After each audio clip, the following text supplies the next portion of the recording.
Oh, hello. In today's video, we're going to talk about the Imperial Agents Codex that's just been previewed for 40k. Loads of information presented in the usual weird way on Warcom. And we're going to try and pick through that, and then at the end, I'm going to explain why this might be the best road into 40k for a kill teamer. Let's go. So, the first thing you might be asking yourself is announcements. What announcements? And it's kind of interesting to me that they announced this via a one-off Warhammer community article. Usually they would put this kind of stuff out at one of their preview events, right? And we get a whole lot of other stuff alongside. And if we have a look at my spreadsheet up here in the top right-hand corner, you'll see that we really don't have that much on the docket that we know about that isn't out yet, right? We've got the 30k plastic melee weapon set, which was on the original roadmaps from last year. That's like the last thing from those roadmaps. That's just vanished into thin air. Honestly, it might never even be happening now, right? And then we've got 4 other things previewed for 3 different games, right? So we know for 40k, we're getting this Imperial Agents Codex and a boarding actions book, right? And we know for 30k, we're getting the Mechanicum stuff. And we know that for Legions Imperialis, they're getting the Devastation of Talarn book and associated release wave. And that's really it. And I don't think we've been that blind for a while. And partially, like, it's people like me that are responsible, right, for holding Games Workshop's toes to the fireplace when they sort of say, oh yeah, when things are late. I think Games Workshop may have reasonably decided, well, you know what, things slip. We're just not going to make a roadmap. We're just going to drop people. Like, it feels like this Imperial Agents might be coming quite soon now, right? Like, we're just going to drop stuff and then release it. So, I don't know how I feel about that. We do know we're getting a reveal show. They cancelled the Gen Con one. We do know we're getting one at the Nova Open on the 28th of August. And I think before then, we're going to be getting an Age of Sigmar themed reveal event. Maybe we get a roadmap for Age of Sigmar. But it does feel like slim pickings for all the other games until then. Now, what I suspect is that what's happening here is Games Workshop are trying to get people that are already in their ecosystem, so 40k players, kill teamers, heresy players, whatever else it might be. They're trying to get those people to give Sigmar a go, right? Because we know that Sigmar doesn't sell as well as 40k, it doesn't sell as well as UW would like, and it sells, I think, it must sell the worst when you compare it with the amount of money they apparently put into it, right? You have to remember that some years ago, outside Games Workshop headquarters in Nottingham, they used to have a Space Marine statue. For years and years when I was a kid, they had the Space Marine statue. And when Age of Sigmar 1 was launched, they tore that statue down and replaced it with a giant gold Stormcast Eternal. Like that, as a statement of intent, they really intend Age of Sigmar and Stormcast to be the thing. I mean, that's why, not to be funny about it, that's why the Stormcast Eternals carry Warhammers. Like, as one of the main default units of Stormcast, they have hammers. It's called Warhammer. It was a really concerted push there. And I think the fact that it's not landed is to Games Workshop's frustration. So, all this is to say, we're getting Imperial Agents, I think, as a little bit of something for 40k at a time when what they'd really rather you were doing was looking at the Stormcast. But we're going to look at Imperial Agents. So, what's coming for Imperial Agents? In terms of releases, this is largely what you're getting. So, you're getting a book. I will note, on a previous video, I correctly guessed the Codex cover. It's a lovely piece of art. I don't know why they've superimposed a random Imperial Eagle across it, right? Doesn't add very much to it, but otherwise, I think it's a lovely piece of art. We're getting a new model, a new courtiers. I like to be, I like to be positive on this channel. I think, right, in the spirit of positivity, I think the eagle looks cool, right? I think the eagle looks cool, and and it's got his little metal, like, cyber eagle on one half and all the rest of it. That's cool, and I quite like Cotiez's hammer. I like the extra detail that they've added you know, to the actual hammer itself. Now, I want to zoom back in. I'm sorry, but I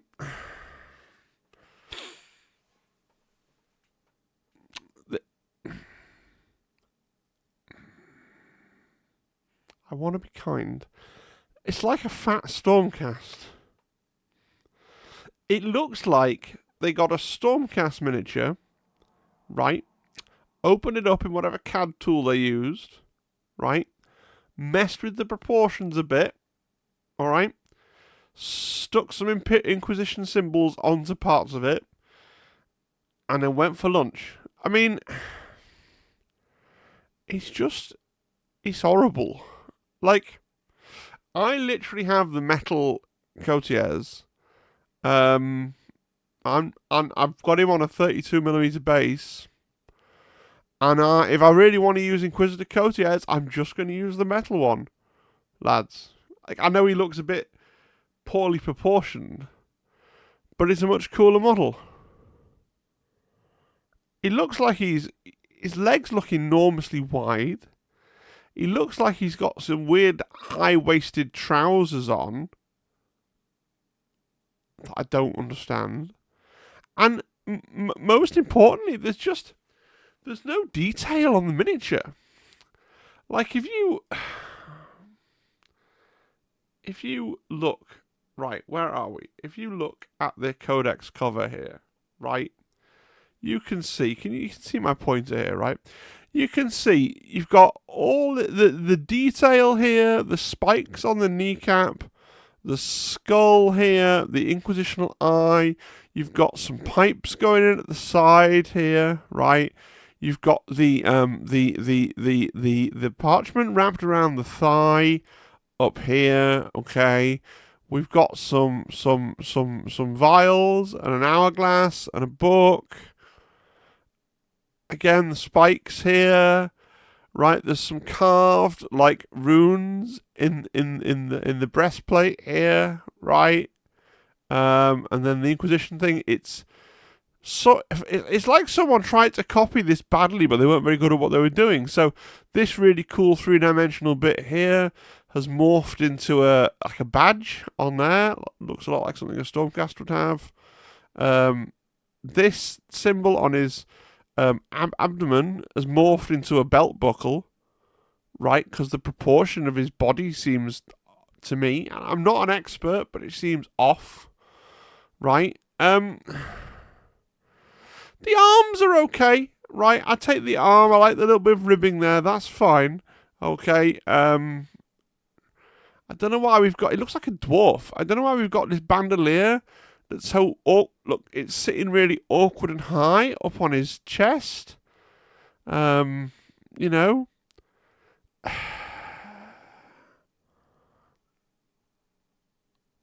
quite like this little iron cross thing that he's got going on, but it's just not. And that, like, the face looks weird, right? Here, with the sort of bald-looking head with a little bit of hair at the back, he looks interesting and individual. And he looks old as well, old, ravaged, right? This just looks like any Space Marine head, like, ever. I feel really bad because I'm being really critical of something that somebody has obviously done and thinks is really good, and I don't want to. I mean, okay, there is the hourglass. They moved it around to the back. Why is it so big? Like in the art, it's like a little. So I don't like to lay into people, but I'm very aware that someone, obviously, you know, it goes without saying, this is a better miniature than I could sculpt, right? But for the price that you know they're going to charge for this just.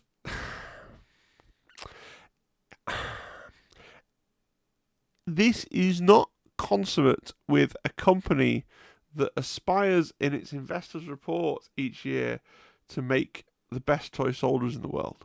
I mean, just while I've got him on the screen, just compare this to Thaddeus over here.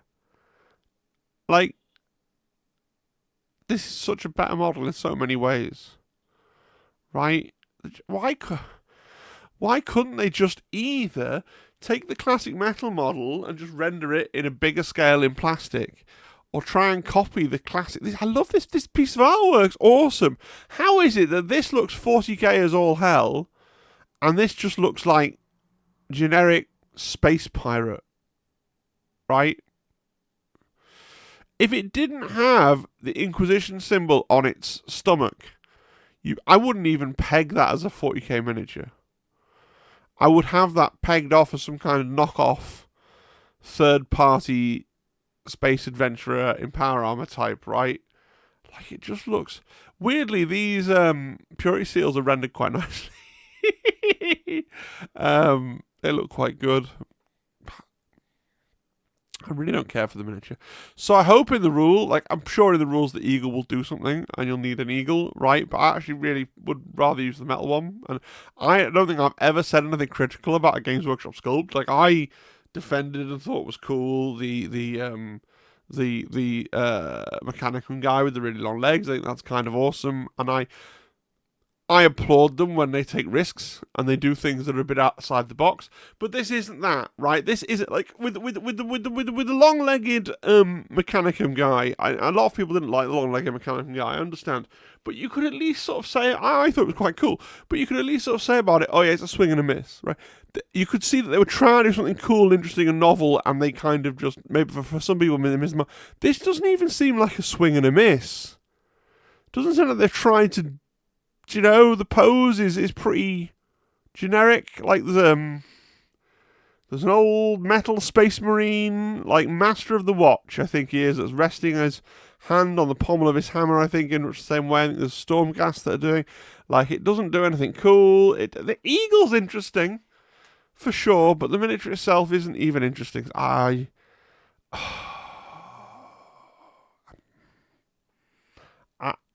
It's gross. Yeah. Don't. Part of me's like, oh yeah, I could buy it, and then I have a really cool conversion project. I'll kit bash it with 15 other Stormcast miniatures and try and make a really cool Cotiers. And it's like, if you buy this miniature, then Games Workshop won't learn. Okay. This is the first bad miniature I think that Games Workshop, for me, that I think Games Workshop ever actually produced. It's poor. Anyway, they have done that thing, it seems, of reissuing Blackstone Fortress miniatures, right? So we're getting a reissue of Tandius the Purifier, and we're getting a reissue of Esper and Locarno. Obviously, they're not being the characters Tandius the Purifier and Esper and Locarno, but that's what's happening. Also, not on this slide, but I have realised that we're getting a new Watch Captain Artemis. Like, Watch Captain Artemis has been rotated out the range for a while, so he's going to come back on sale as well. So that's quite nice. But only one genuinely new miniature, and it does look like it's been sculpted by a trainee. It really does. Like, anyway, enough of that. Bundled into 3 FOMO boxes, which is slightly weird. So I will explain more about this later on. The Auto Malus box here, you've got a squad of Grey Knight Terminators, okay. You've got 2 boxes of the Inquisitorial Agents kill team. You've got a Chimera, alright, from the Imperial Guard range. And you've got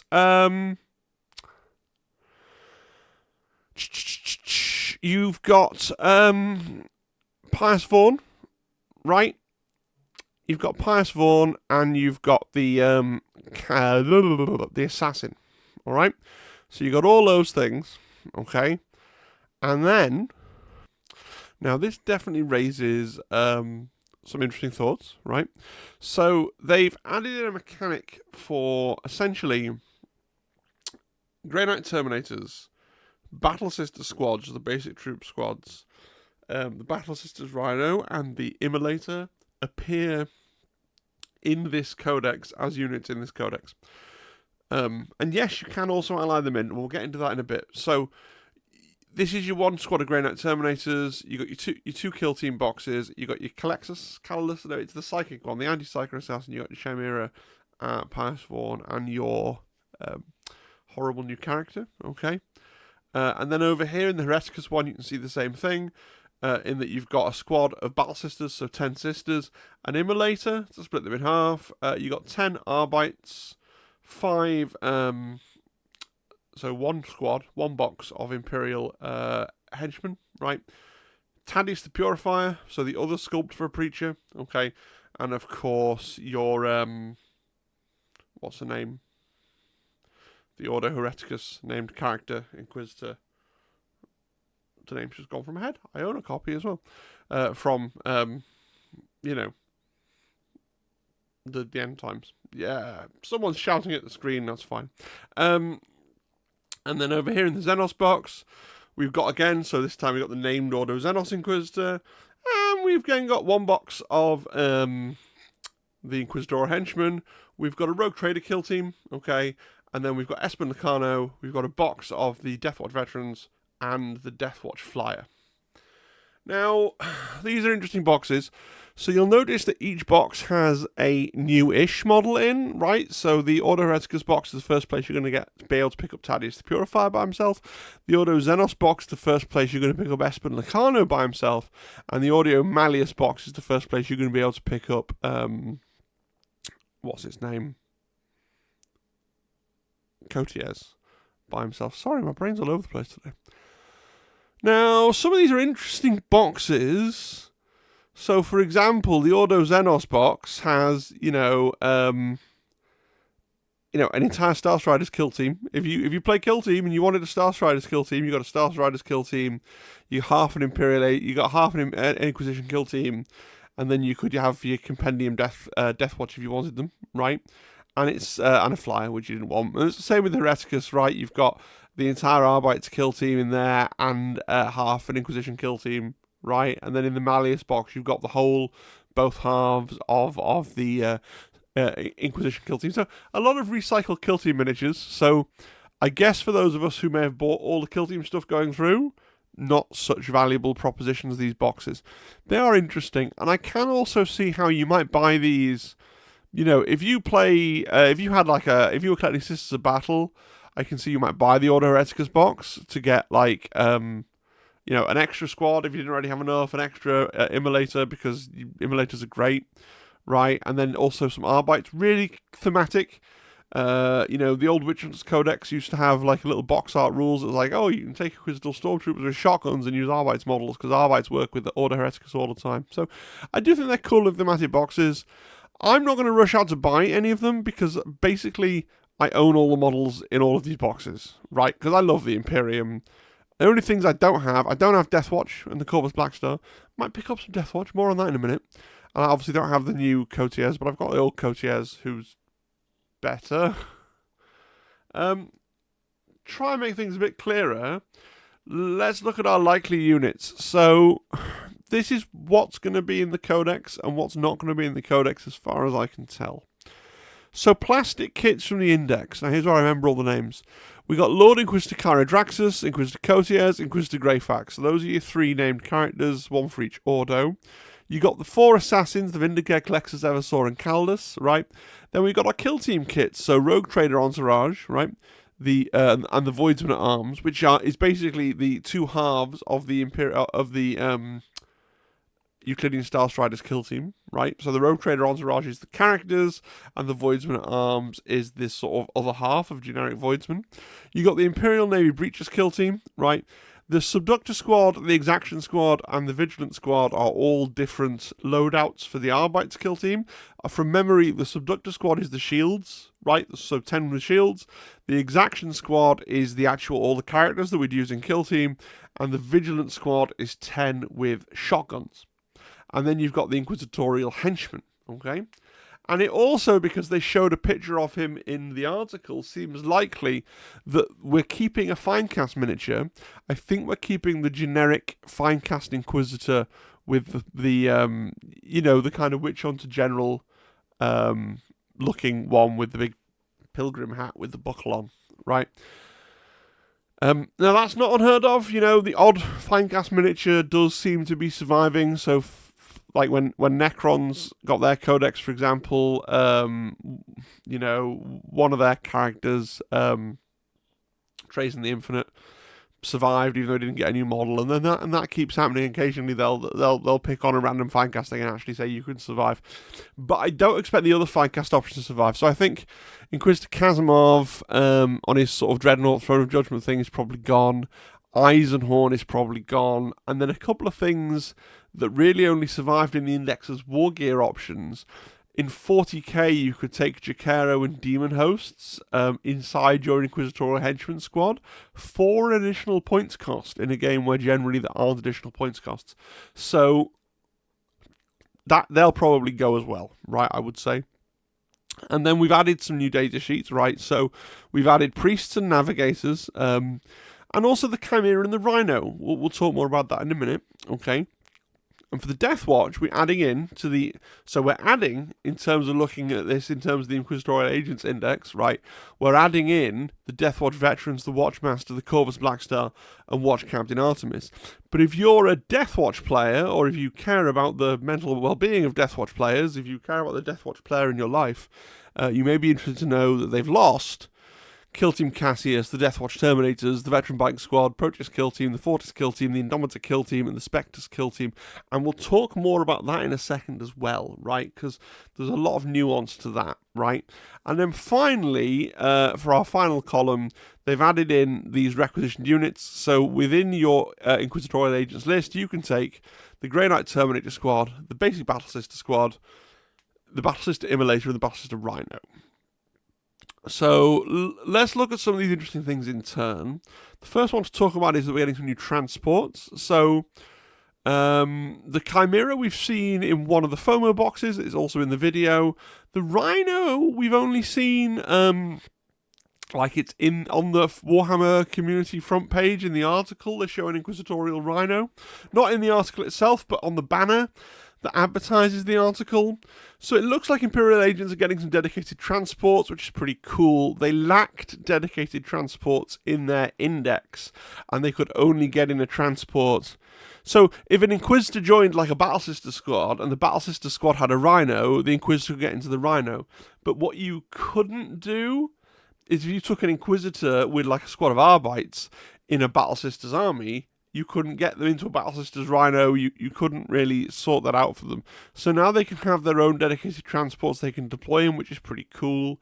My guess would be that only the Arbites, that I've interestingly spelled there as Albites, but never mind, can get into the Rhinos, and the other armies, other various things on the list have the option of the Chimera, would be my assumption. So that's cool and interesting, and doesn't the Bolter Chimera look weird? I forget that it can do that, and I keep going, where's its multi-laser? But I suppose that's how Chimeras look for a whole new generation of people now, because heavy bolters are better than multi-lasers generally.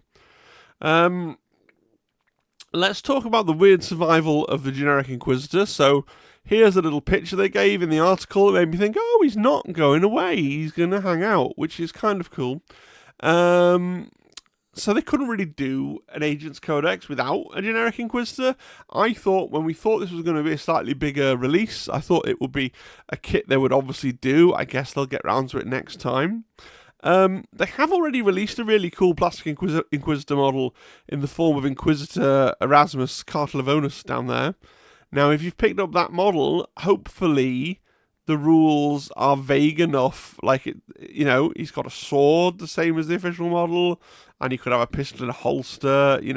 Hopefully you could happily use your Inquisitor Erasmus model as the generic Inquisitor if you want to take a generic Inquisitor, if that's something that you want to do.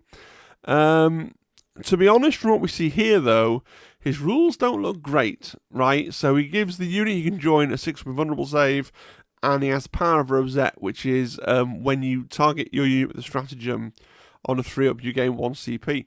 But the problem the Inquisition always had in the Index was when you allied him in, he could only join battle line units, or the unit that he brought over from his own list.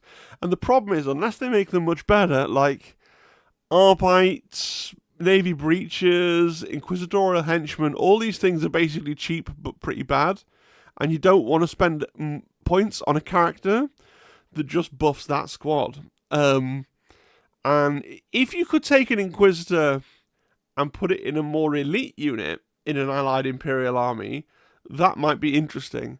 The fact that you could now potentially have one with Death Watch veterans, or even Grey Knight Terminators, I guess. That could be a bit awkward unless they give you rules again for a Terminator Inquisitor, which I doubt, but anyway. But with Death Watch veterans, like Inquisitor with Death Watch veterans, potentially that could be a thing, because there's a bit more there to make it worth buffing with an invulnerable save and with a refundable CP. But in general, the problem they had was because they could only do on battle line units, it was never worth taking a generic Inquisitor. And really what people used to ally a lot in was just an assassin. And I think a lot of that will probably carry on, but we'll see. We will see. What's going on with the priest? So we know we're getting Thaddeus the Purifier, but we're also, it's in one of the other FOMO boxes, and in the video we see Pius Vaughn. Now, interesting, the Sisters Priest already lets you use both loadouts, so you can see here the model Zealot's Vindicator can be replaced with one Holy Pistol and one Power Weapon, unless they change this for the Inquisition version. I genuinely don't think they will, because they even call it Minister and Priest, and in Sisters it's called Minister and Priest. I'm pretty sure it's going to be the same datasheet, pretty much. You always want to run the Pius Vaughn version. So the Thaddeus the Pure, as much as this is a cool model, it's pointless. Unless they change something, this is pointless, right? So it's going to be interesting, because obviously what they are going to change on the datasheet is they're going to change the units they can go with it. They will tell you which Inquisition units they can go with. Maybe if it can go with the Subductors, which is the shield squad from the Adeptus Arbites, I can kind of see, yeah, okay. +1 to wound when you've all got your batons. That could be quite good. The other thing will be interesting to see if they do anything with this rule. So in a Sisters army, the priest has a special rule that it can join. If it joins a Dominion squad, which can scout, it gains scout. And if it joins a Novitiate squad, which can infiltrate, it gains infiltrate. So whether there's any stuff in the Inquisition list that has abilities like that, and the priest gets the ability to join those squads and not kill off those abilities, that'll be interesting to see. But I don't think it's the most exciting thing going, right? I mean, yeah, okay, the Pius Vaughn loadout with the shield guys could be pretty cool, and it could be a nice thing to drop into a Sisters army as well, because it's pretty thematic. How to add agents to your main army. So they've changed it a little bit, but not a lot, right, from the index. So if you're playing an army that isn't Agents of the Imperium, if you're playing at 1,000 points, you can add one retinue, one character, and one requisitioned unit. So just to remind ourselves, okay, if we go back to here, your requisitioned units, Grey Knight Terminators, Battle Sisters, that's it. And then presumably, if you take Battle Sisters, they will have a rule that says they can take either an Immolator or a Rhino, okay? And then for your other things, your characters are going to be your Assassins, your 3 named Inquisitors, or your generic Inquisitor. And then for your retinues, you've got your Voidsman Arms, Navy Breachers, Subductor, Exaction, Vigilant, Inquisitorial Henchman, and also your Deathwatch Veterans, right? And then you've got your other characters, haven't you? Your Priest, your Navigator, Watchmaster, Watch Captain Artemis. Corvus Blackstar, that is neither a... that is neither a retinue nor a character. So I think it's likely that the Corvus Blackstar is going to become a dedicated transport thing for the Deathwatch veterans. Like, I think that's how they will work it. So what that would mean then potentially is if you were playing 1,000 points, you could take one squad, which could have a dedicated transport, plus one character, plus... as well, a squad of Sisters or a squad of Grey Knights, and if the Sisters, they could have a transport. In 2,000 points, you can take 2 retinue units and 2 characters, but still only 1 requisitioned unit, right? And then in 3K, it's 3 retinue, 3 character, but only 2 requisitioned units. I think this is all really cool. Like, I've got a squad of Grey Knight Terminators. I haven't really got a Grey Knight army. And it's cool that if I want to, when I'm playing my Sisters of Battle, I can just go, actually, today, there's a squad of Grey Knight Terminators here because I kind of am aware that you play Chaos, Jeffrey. So I brought them with me because why not, right? Like, actually, depending on when this book comes out, going up for a big multiplayer, like, I'm not list tailoring per se, but because I know I'm fighting Chaos, squad of Grey Knight Terminators might just be the decisive factor. You know, like, it's cool that you have that option, right? Assassins are really good. I really hope that they bring back the thing. In one version of the assassin rules, the assassins had a thing where you could bring all of the assassins to the game, like all 4 of them, and then for 1 CP, you could swap the assassin that you put on your roster for a different assassin, right? Because that's the only way the anti-psyker assassin is ever getting played. No one is putting that in their list unless they know damn well that their friend plays Thousand Sons or Grey Knights or something like that, right? But yeah, it's pretty cool, and I'm looking forward to picking up the book and using it in this way to add things in to my existing armies. And I might even pick up a unit of Deathwatch, right? That'd be quite cool as a little project. You know, a squad of Deathwatch guys, maybe even in a Corvus Blackstar. I know flyers are kind of rubbish now, but it'd be a cool little thing. No. I've no idea of doing a Deathwatch army, but as a little thing to add into my collection, I think that would be pretty cool. Now, how would I do a Deathwatch army if I was going to do a Deathwatch army? So,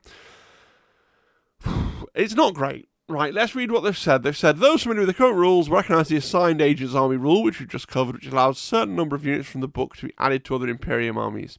This roster has been expanded to help fill out your Ordo, Xenos, Malleus, and Hereticus presence, with Deathwatch kill teams joining as the retinue units. So that's how I know the Deathwatch, unlike the Grey Knights and the Sisters, the Deathwatch are going to come under this retinue side here, not this requisition side here, right? The new Codex also features Watchmasters, Corvus Blackstars, and Watch Captain Artemis returning to the range after an absence, so you can include a full Deathwatch contingent in any Imperium army, complete with leaders, squads, and transports. Those with full Deathwatch Space Marine armies needn't worry. They can add Deathwatch-specific units to a Space Marine army of black-clad units like Intercessors and Terminators, melding the strong foundations and detachments of Codex Space Marines with themed specialists from Codex Imperial Agents. So what I think it will be, you know, if you're playing 2,000 points, you can take Space Marine army and you can add in potentially, like, I think it's going to be, you know, up to 2 units of Deathwatch veterans, which I imagine the Corvus Blackstar is going to come with dedicated transport just because it doesn't make sense that your plane is a retinue, right? And then you can add Watch Captain Artemis and a generic Watch Captain if you want to do so alongside the rest of your Space Marines. Now, so this is what's interesting. So when I first heard this was going to happen, I didn't think it was a big deal at all, because the only kit that they're losing is Kill Team Cassius, which is kind of old and weird and has one of the sad old bikes and a sad old Terminator, right? But if you actually look at the data sheets they've lost, it's all of these things. So Deathwatch Terminators, the Veteran Bike Squad. Now those 2 are just literally Space Marine units painted black, I think, right? The harder, more difficult one is this Proteus Kill Team, Fortis Kill Team, Indomitor Kill Team, and Spectres Kill Team. So these were different units that you could, if you're not familiar with Deathwatch, how they work in their index, you could, like, you would buy different boxes, like, you could buy some Phobos guys and some Reavers guys and mix them together, and that mixed squad was one of the like the Spectres Kill Team, maybe. That's gone. So those mixed squads are gone. Now, if you purchased, here's the thing: if you purchased the box of Reavers and the box of Phobos guys, and presumably still have the other miniatures, then you've not got so much of a problem yet. You can't use all your Kill Team Cassius models. That is annoying, but that's probably only 1 unit you've actually lost. And then all the other units, you just rearrange your figures, right? Maybe swap some arms with things from your bits box, and you're probably just about there. But I was talking to a guy on the Discord who's like, yeah, but like me and a bunch of other Deathwatch people I know, we bought the boxes and then we like traded around the spare figures and swapped and sold things. And if you've done that, like if you know another Deathwatch player and you've like gone, oh, we'll both go halves on these 2 boxes and take these figures and these figures, and if you've done it that way where you've engaged with the secondary market, then you're screwed. Right? And it's just another in a long litany of people being screwed who have done something with their models other than buy a box of soldiers from Games Workshop and assemble it how it looks on the front of the box. And so, yeah, if you're a bit of a pack rat like me who keeps everything and you're playing Deathwatch, you're probably fine. You got a bit of a modelling project ahead of you as you're going to assemble dudes and shuffle dudes around and do things, but you're probably fine. But if you'd sold those spare bits or swapped them or traded them away, yeah, you're going to have a problem fielding your whole Deathwatch army. So I feel really mixed about this whole thing. Because, like, I'm quite happy. I think Deathwatch armies were stupid, and it's cool that I can have a single squad of Deathwatch added to another army, because I think that feels and looks cool. But, like, I admit, me saying, I think your army's stupid, and, you know, I don't actually want Deathwatch players to be suffering, because I don't actually want anybody to be suffering. So it's just all going to depend on how much of a bits hoarder you are, basically, right? You know, this could be a real kick in the balls if you've got a big Deathwatch army and you've got rid of all your spare pieces. But I don't think some people have been reading it as like, I can only take one squad and then the flyer. I think the flyer is going to become a dedicated transport for the squad. I don't know that. It's not in the article. I just think it, right? So let's have a quick discuss of how you're going to play Imperial Agents as your main army, if that's what you want to do. And remember, if you're someone coming into this from Kill Team, you know, playing Imperial Agents as your main army is likely something that you can do because you've got all these kill teams knocking around. So they've told us there's going to be 4 detachments. I've written 3. 4 detachments, 1 for the Ordo Malleus, Ordo Xenos, and Ordo Hereticus. Don't have any information on those. And 1 for Imperialis Fleet, because a lot of the units that have ended up being co-opted into Imperial Agents have a Imperial Navy theme, right? You've got the Navy Breachers, the Rogue Traders, the Voidsmen at Arms, and the new, well, not new, but the Navigator as well, right? So we can see the special rule for the Imperialist fleet. They've got eliminated all costs, so until the start of your next command phase, each time an agent of the Imperial model from your army makes an attack that targets an enemy unit. Oh, you select an enemy unit, and then all of your guys get +1 to hit against it, okay? And you select an objective marker until the start of your next command phase, while the agent Imperial unit from your army is in range of the objective marker, improve leadership and objective control of models in that unit by 1, and you get a 5 invulnerable save. Both of which seem really powerful, but like, fundamentally, I don't understand how this works. Because if you go back and look at the list here, you know, you've got various characters, and then you've got an army that's going to be made up of transports, Rogue Trader, Voidsman, Navy Breachers, Subductor, Exaction Vigilant, Henry. Like, how is this doing anything against like a tank? How are you going to kill a tank? I think Inquisition are going to do better as a thing when people who like the Inquisition are like, cool, I'm going to play with Imperial Guard and I'm going to take, you know, an Inquisitor and an Assassin and a squad of Inquisitorial henchmen in a Rhino, and I'm going to take, like, a squad of Adeptus Arbites in another Rhino. And that could be really cool. Like, really, that's a lot of your points, isn't it? A really thematic Inquisition chunk that's going into a Guard army, or going into a Space Marine army, or going into a Sisters army.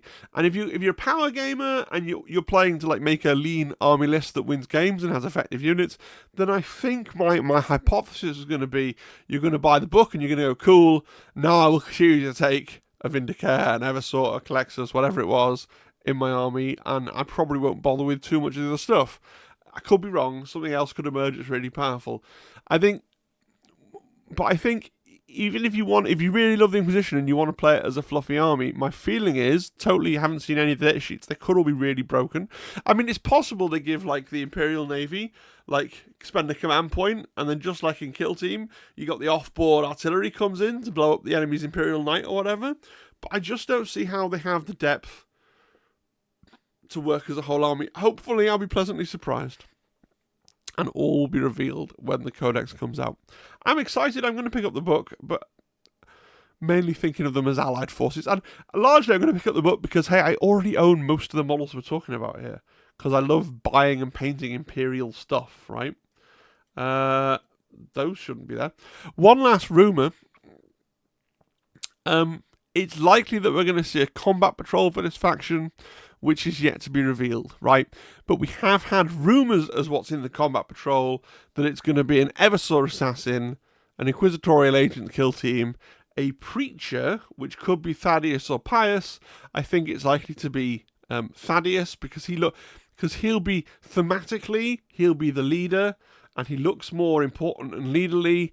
And secondly, in game terms, he's the worst model, so he's the one they're going to put in the bundle box because Games Workshop, right? So you have Thaddeus, Eversor assassin, inquisitorial agents, and 2 units of Arbites, which is a really cool sort of Ordo Hereticus themed little task force that I could see a Sisters player, for example, could pick that up and be like, oh, cool, you know, I've got my ecclesiarchal battle conclave back, right? I'm going to have Thaddeus with the agents, with an Eversor, and some Arbites. That's pretty cool, right? But again, you know, because you've got 2 characters, I suppose you couldn't use everything, could you? Because you could only use, in 2,000 points, you could use, as allies, you could use the Preacher, the Eversor, and 2 of the 3 squads. But it's still pretty cool as a little box to pick up, I think, for a different 40k army, potentially, if that's what it turns out to be, okay?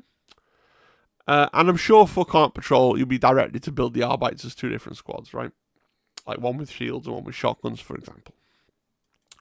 Final thoughts. I'm pretty excited about the book. But then again, I'm not a Deathwatch player. It's totally reasonable if you play Deathwatch to feel like you've been kicked in the pods, okay? I'm not going to try and gaslight you into being like, no, it's great, right? For someone that doesn't have any harbour any thoughts of playing a Deathwatch army, it's pretty cool. And it is worth saying that if you've been collecting all of the kill teams, you might be pretty close to a 1,000-point army, right? Because you'd be like, okay, well, I've got Navy Breachers, and I've got Rogue Traders, right? And I've got Deptus Arbites, you know. So you've got some stuff, and you've got Inquisition, right? So you've got some stuff that you can bundle together. A big thank you to everybody, to all my members, especially to Mr. Massive Crit, who is subscribed at the highest possible tier. Thank you so much, sir. But thank you to all my members, subscribers, commenters, and everybody, because, you know, at the moment the channel seems to need all the help it can get. Arrows are red, numbers are down, so please do engage if you can. All right, thanks, guys. See you again next time. Should be live streaming on Wednesday for reals this time. All right, so I'll see you then. Cheery bye, bye-bye, goodbye, bye-bye, bye.